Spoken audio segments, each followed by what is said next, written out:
State lawmakers say they plan to consider a rent control measure this year as thousands of Connecticut renters and homeowners endure the ongoing eviction crisis gripping the nation. Frank Recchia has the story tonight.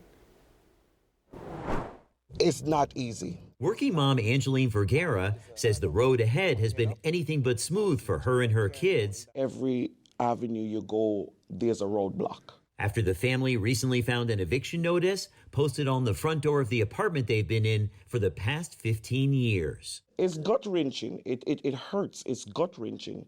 I did right then and there, I don't know where I was going, where to turn to. You're a healthcare worker? Yes. Angeline works in the field of surgical technology, but suffered a job-related injury and fell behind on the rent after not being able to work. She says the situation has made life very difficult for her and her kids. The worst part, she says, her landlord wants her out so he can get a lot more money for the apartment. What do you think about this practice among landlords of jacking up the rent? It's vicious because you look at it where the poor get poorer and the rich get richer.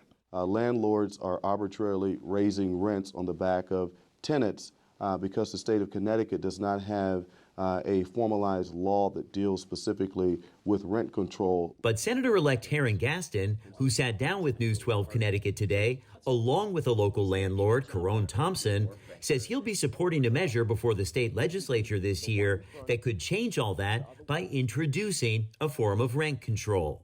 It's a struggle for landlords also. Thompson, meantime, says many landlords have no choice but to raise rents right now because of skyrocketing energy prices.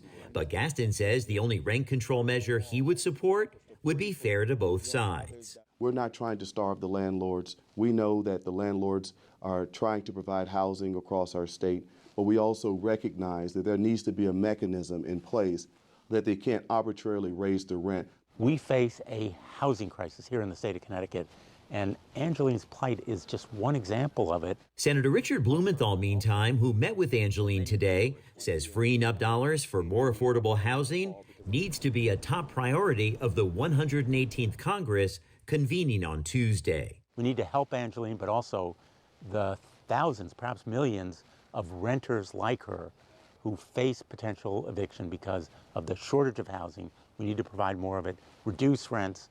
I try to hold my head up as much as I can, knowing that, God is able. Angeline, meantime, says she's relying on faith to keep her strong on a very bumpy road, hoping all the stress that comes from housing insecurity will soon be behind her. All I want is for my son and my daughter to have a proper place to live where they're safe and they're comfortable.